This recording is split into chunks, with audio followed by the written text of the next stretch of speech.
Look at this. I just get home and my rooster is already wanting to fight. See this?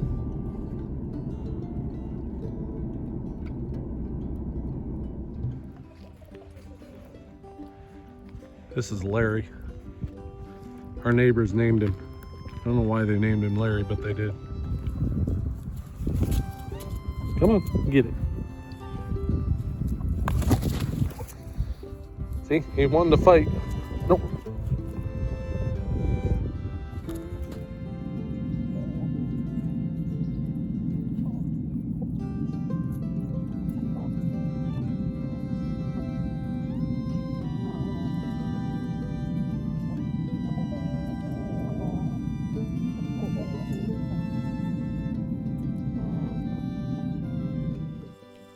All right, let's try this again. I've tried to do this clip about 5 times now, and the phone keeps ringing. Anyways, welcome back. You're watching B's Projects. I'm B, and this is going to be on part 2 of the Jacobsen 800 restoration. Right now we've got about 37 degrees outside. The sun's out, and it's a lot warmer than it has been. We had negative wind chills there for a little while, so I can't complain about that. But while all the snow was melting, I was outside and I was looking around the chicken coop, and I happened to notice some footprints, and I'm thinking that they're coyotes or foxes, but one day I'm going to go over that whole entire chicken coop. I've never lost a chicken from a predator, and I'll show you why. Once you see my setup, it's the Fort Knox of chicken coops. So when the weather gets nicer, we'll go over that and I'll show you exactly how I did it. And maybe you guys can get some ideas on that if you're into that kind of thing. All right, so I went down to Home Depot and I picked up this 1/4 inch threaded rod. And the reason I did that is because I've got this battery block. This sits right down inside of here. And the battery sits on it, which I like. It's wood, and I believe this is original to the tractor. I'm going to keep it that way. But if you look at this cover here that goes over the top of the battery, it's got the same holes in it. So what I'm going to do is I'm going to cut this down about 9 inches, and we're going to attach it to this board. So when we put that in, we'll be able to screw this cover on, and I'll show you how we're going to do that without the cover touching the battery terminals, being that they're on top. This is that battery out of the other Jacobsen, and we're going to permanently use it for this tractor.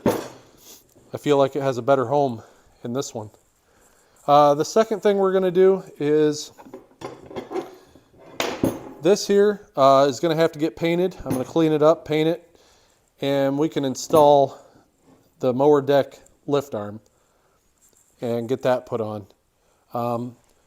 Thirdly, we're going to put the hood latch, or hood prop, I should say. We're going to put that on. I have the 1/4 inch, I forget what they call them, push caps, I'm going to call it.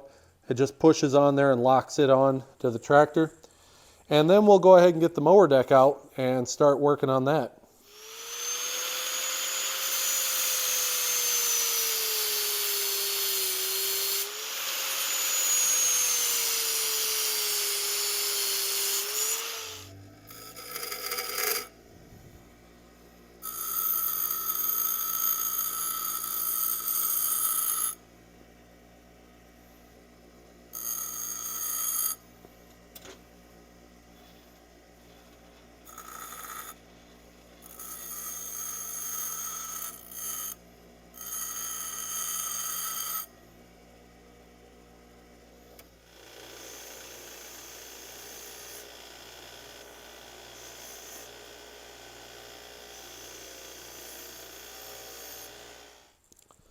All right, slight change of plans. This isn't working the way I thought it would. So what I'm going to do is I'm going to cut another piece of plywood out of here, out of this board. And that way I can attach it to the tractor, and these holes here will hold the threaded rod a lot better. So I'm going to cut that and I'll be right back and we can install it. Okay, I got my piece cut. I want to explain to you guys why I did that. So if you look at this one here, these holes are somewhat big. So this threaded rod was just flimsy inside of that. The other part of it is, when I set this down inside the tractor, it's got this extra board on it here, and so it sits up off of the frame, and let me stick it in there, and it just sits there like that, you know, and it don't move. But with it being flimsy and this just sitting there, I didn't quite like it either. So what I'm going to do is take that other one, and this way I can bring some screws up through these holes and screw that piece of plywood down to this frame. And I think that will eliminate a lot of problems. And then also I can just go ahead and drill me some 1/4-inch holes and make those threaded rods a lot stiffer, and I think it'll work a lot better. All right, I got this piece in here. It's in place, so I'm going to go ahead and put a couple of these screws through the bottom of it.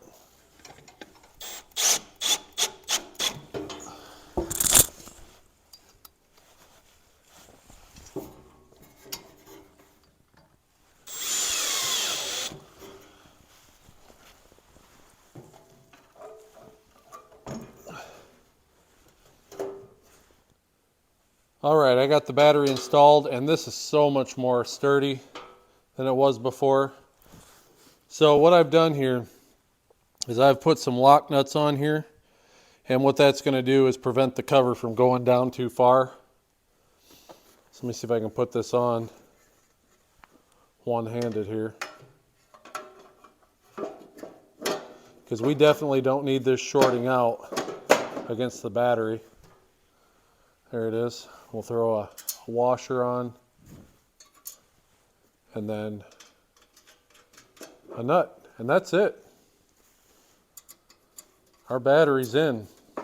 I'll tighten those up, and that's as good as it gets. All right, now that the battery's in, let's see if it'll actually turn over.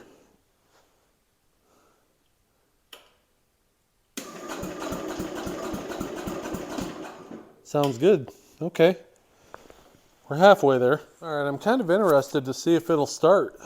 I want to put some gas in it here, and let's see what happens.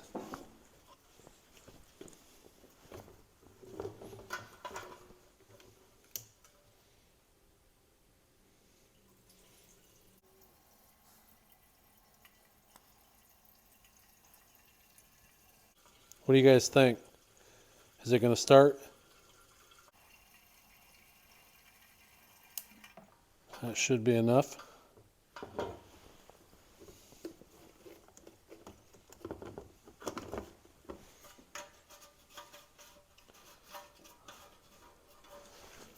Let's see here. Needle valve is it on or off?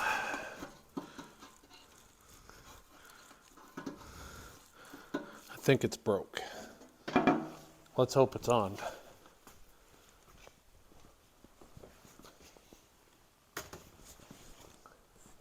All right, fingers crossed.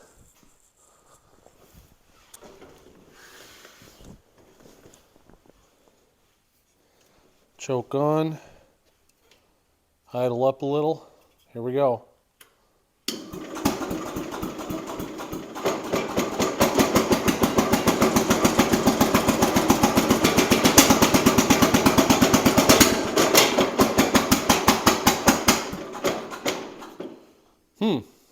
We tried.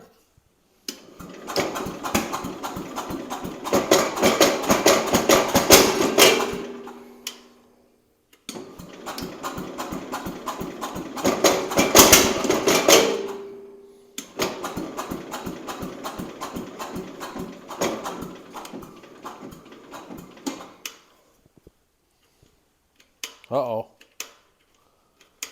What happened?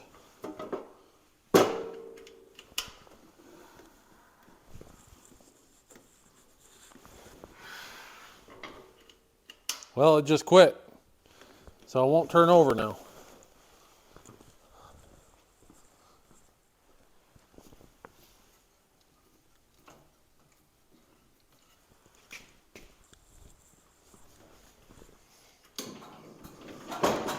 Must be the starter.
Well, it doesn't have any brakes.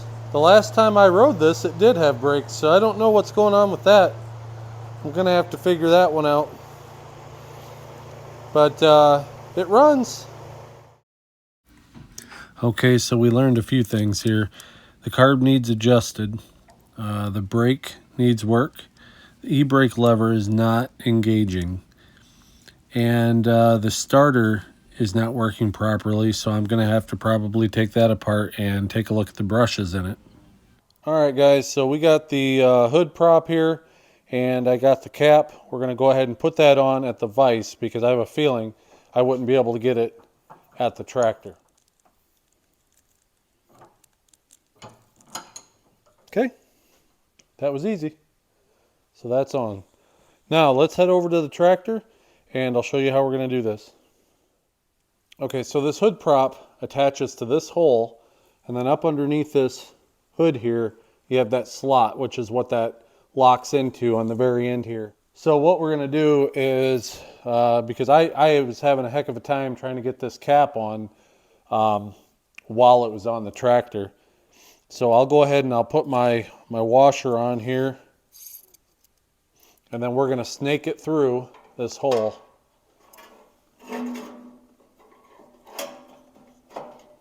Just like that.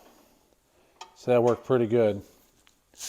And then I'll go ahead and I'll put it up underneath here, and this side just takes a pin.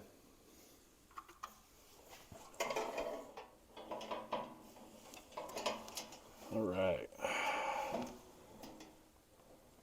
We'll just pull that pin and stretch it out. There we go. And that's it. Pull my prop out. The only problem I've got is that steering wheel, so it won't actually go up far enough to latch. So what we may have to do is cut ourselves a flat on here so the hood doesn't hit it. So we'll just chop that off there. Well, I think you guys have a pretty good idea of how to cut that off, so I'm not going to do that on camera, but what I'm going to start off with here now is the deck lift arm. We're going to go ahead and clean that end up. That's painted orange. We're going to repaint it. And then this is all rusty chrome. The best way I've found to take the rust off of chrome is steel wool. So I'm going to go ahead and polish this chrome up with this steel wool, and we'll see what it looks like. You see that? That was looking pretty good right there, isn't it? I'm going to go ahead and finish that, clean it up, and we'll be back to paint it. Alright, so I got it all cleaned up. Remember how rusty that looked? That's what steel wool will do. Make it nice and shiny again. So keep that tip in mind. If you ever have chrome wheels on a car, anything chrome, the chrome is harder than the steel wool. So the steel wool does a really good job of polishing it and then also taking the rust off from the pits that are in it, and it looks a lot better. So maybe I'll eventually spray that with a automotive clear coat and just protect it from rusting up again. But anyway, I'm going to go ahead and get this all mounted up and painted, and then we're going to go ahead and dig out that mower deck set it on these sawhorses and see what that's going to entail. Okay, I got the mower deck out here, and I noticed that there's some stuff going on with it that's not very good. For one, the belt's shot, so I mean, we're definitely going to need a new belt. The other one is that I noticed is this pulley does not want to turn. So I don't know what's going on with that. I may have one on the shelf. If not, we'll have to take it apart and figure that out. It maybe just be too tight here. That's preventing it from turning. I don't know. Somebody has fixed it. It's got weld going all the way around on this side and the other side. This one seems to turn just fine.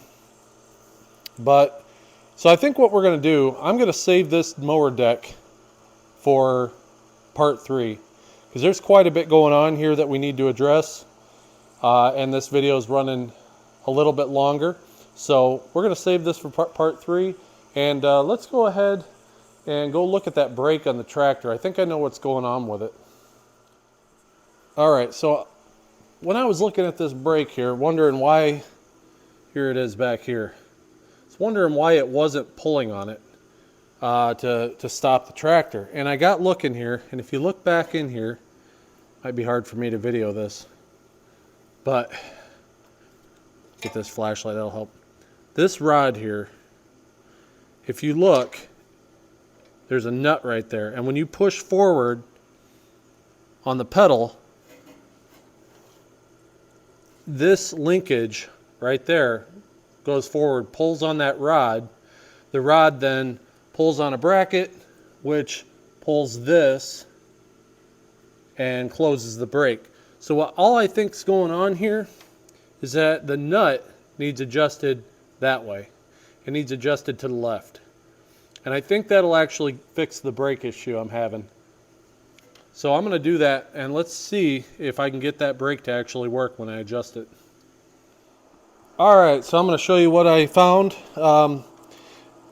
This rod, you can see how much I've adjusted it, and it did need an adjustment. But after I adjusted it, I noticed it still wasn't working right. The linkages weren't retracting the way they should. So I'm going to take you underneath here. Let me get under here. It's tight fit. But I noticed that, let me get you in here, right there. You see that gap between the pin and this outer panel? This panel, you see here, right there. Boy, it's hard to get this camera to focus. I put 3 washers in there to space that panel out because it was actually causing, let me see here, where are you at? It was actually causing that to rub. So now it's barely missing it. Then, since this bar here goes through the frame, there we go, it's up here. That bolt right there, and then you got one on the other side, those were flipped over, and the nuts, if you look at the paint on there, the nuts were hitting that. So that was also a point where it was hanging up on it. So I turned those bolts around and I put the nuts on the top side, and now that's not hitting anymore. The other part was it was really dry, so I went ahead and I sprayed some lube down inside of all the moving parts. So that took care of the brake. The brake actually works good now. And we'll see what else we got going on here. Okay, so I said that this carburetor had needed an adjustment. So what I'm going to do now is I'm going to start this up, and we're going to try to let it warm up a little bit and see if we can get that carburetor to adjust and run a little bit better than it does. Hopefully it'll start.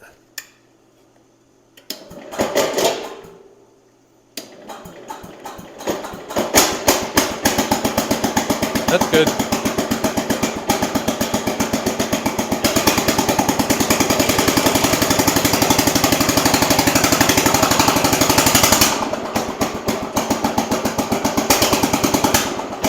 See, it doesn't want to stay running. I think it's running too rich.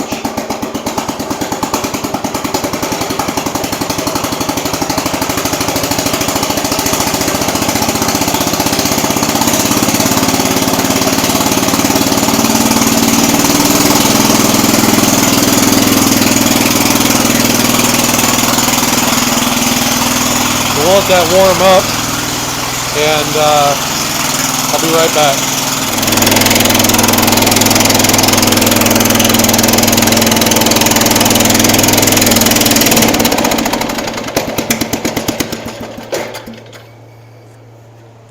Oh, whatever I did there just killed it. So let me grab a screwdriver. We'll try to get it started again and hopefully get it adjusted.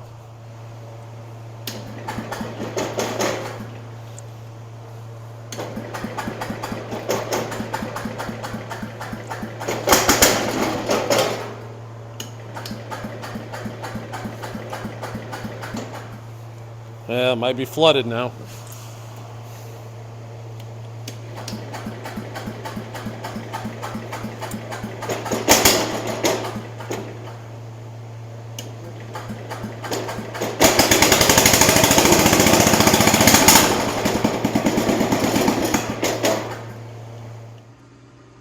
Okay, so I figured out what was really going on here. I put gas in it, and I put about a half a tank of gas in that gas tank. And I thought, what the hell? Let me check it. Why? It's weird. Why wouldn't it run, you know? So I opened the cap, and I looked inside, and it's bone dry. Look at that. Looks like it needs cleaned out, too. But I guess you guys can probably guess where it's at. Yep, it's in the oil. So I pulled the dipstick here. And way over full. It's hard to tell on camera. And a nice gasoline smell to it. So, guess what we got to do?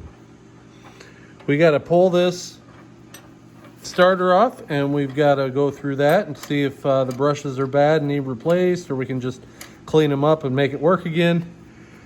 Then we got to take the carburetor off because the float is sticking, or the seals are bad, or something in there. So we're gonna have to go through that carburetor too, and